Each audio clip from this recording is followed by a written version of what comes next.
ഇന്ന് എൻ്റെ വീട്ടിലുള്ള പൂക്കളും പച്ചക്കറികളുമാണ് എന്ന് ഞാനിവിടെ പറയാൻ പോകുന്നത്. അപ്പോൾ നമുക്ക് വേഗം ചാനലിലോട്ട് കിടക്കാം. ഗൈസ്, ഇതാണ് എൻ്റെ പച്ചക്കറി തോട്ടം. ആദ്യം തന്നെ കാണുന്നത് മുളക് എന്ന വിഭവത്തിൽപ്പെട്ട കുറച്ച് പച്ചക്കറികളാണ്. പിന്നെ കാണുന്നത് വഴുതനങ്ങയാണ്. പിന്നെ ഇവിടുന്ന് അങ്ങോട്ട് കുറച്ച് പച്ചക്കറികളുണ്ട് കേട്ടോ. അതുപോലെ കുറച്ച് പൂക്കളുമുണ്ട്. അങ്ങോട്ട് നോക്കി നോക്കൂ.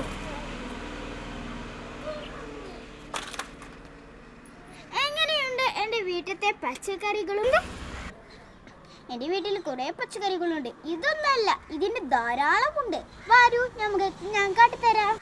ആദ്യത്തേത് ഈ മുളകാണ്, വയലറ്റ് മുളക്. നല്ല എരിവുണ്ട്. ഇതാണ് ഗൈസ് റെഡ് ചില്ലി. ഇത് ഭയങ്കര എരിവാ. ആ വയലറ്റിൻ്റെ കാട്ടിലും ഭയങ്കര എരിവാവും കേട്ടോ. ഇതല്ല, ഒരു പഴമുണ്ട്. അതിൻ്റെ പേര് സീതപ്പഴം എന്നാണ്. നിങ്ങൾക്കറിയോ സീതപ്പഴം എന്താണ്? ഞങ്ങളിവിടെ സീതപ്പഴം എന്നാണ് ഈ പഴത്തിന് പറയുന്നത്. ഇതാണ് ഗൈസ് സീതപ്പഴം കേട്ടോ. നിങ്ങൾക്ക് കാണുന്നുണ്ടോ? കണ്ടില്ലേ? ഇതാണ് ഞങ്ങളുടെ വീട്ടിലെ. നിങ്ങളുടെ നാട്ടിൽ ഇതിനെന്താ പറയുന്നത്? ഞങ്ങളുടെ നാട്ടിൽ ഇതിന് സീതപ്പഴം എന്നാണ് പറയുന്നത്. അപ്പൊ ഇത്രയേ ഉള്ളൂ. ടാറ്റാ. ഇനി ഞാൻ കളിക്കാൻ പോകുന്നത് ഒരു കൊക്കോ കാപ്പി മരമാണ്. അത് കേടുവന്നതാണ്. നിങ്ങൾക്ക് പിന്നെ ഞാനൊരു കാര്യം കാണിച്ചു തരാം. ഇതാണ് അതിന്റെ ചെറിയൊരു മുട്ടെന്ന് പറയുന്നത്. ഇത് വലുതായി കഴിഞ്ഞാൽ നല്ല ഭംഗി. ഇനി ഞാനിവിടെ കാണിക്കാൻ പോകുന്നത് എൻ്റെ വീട്ടിലെ നല്ല മനോഹരവും നല്ല സുഗന്ധവുമുള്ള എൻ്റെ വീട്ടിലത്തെ നല്ല മനോഹരമായ പൂക്കളുകളാണ്. ഒന്നാമത്തെ പൂവ് എന്ന് പറയുന്നത് അങ്ങോട്ട് കണ്ടില്ലേ? എങ്ങനെയുണ്ട്? മനോഹരമായിട്ടില്ലേ? ഇനിയുള്ളതാണ് എൻ്റെ വീട്ടിലത്തെ കൊച്ചു കൊച്ചു പൂക്കൾ, അതായത് ആ വെള്ളപ്പൂക്കൾ. അതിൽ നിറയുണ്ട്. ഇത് കഴിഞ്ഞാൽ ഞാൻ എൻ്റെ വീട്ടിലത്തെ കിളികളെ പറ്റി പറയാട്ടോ.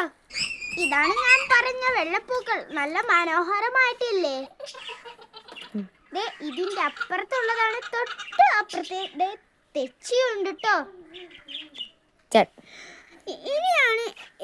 ഇനിയാണ് എൻ്റെ കിളികളെ പറ്റി പറയാൻ പോകുന്നത്. അപ്പൊ എൻ്റെ കിളികളെ നമുക്ക് പരിചയപ്പെടാം. ഇത് കൂട്ടിൽ നടക്കുന്ന കിളികളാണ്. നിങ്ങളുടെ നാട്ടിൽ ഇതിന് എന്താ പറയുന്നത്? ഇതിന്റെ പേരാണ് ലവ് ബേർഡ്സ്. ആ നീലയുടേതാണ് ചിപ്പി. യെല്ലോ കളറിൻ്റെത് ബ്ലൂബി. ഇത് ഞാനിട്ട പേരാണ്. എങ്ങനെയുണ്ട്? അടിപൊളി പേരല്ലേ? ഇതാണ് എൻ്റെ വീട്ടിലെ ഡ്രാഗൺ ഫ്രൂട്ട് തൈ. ഇത്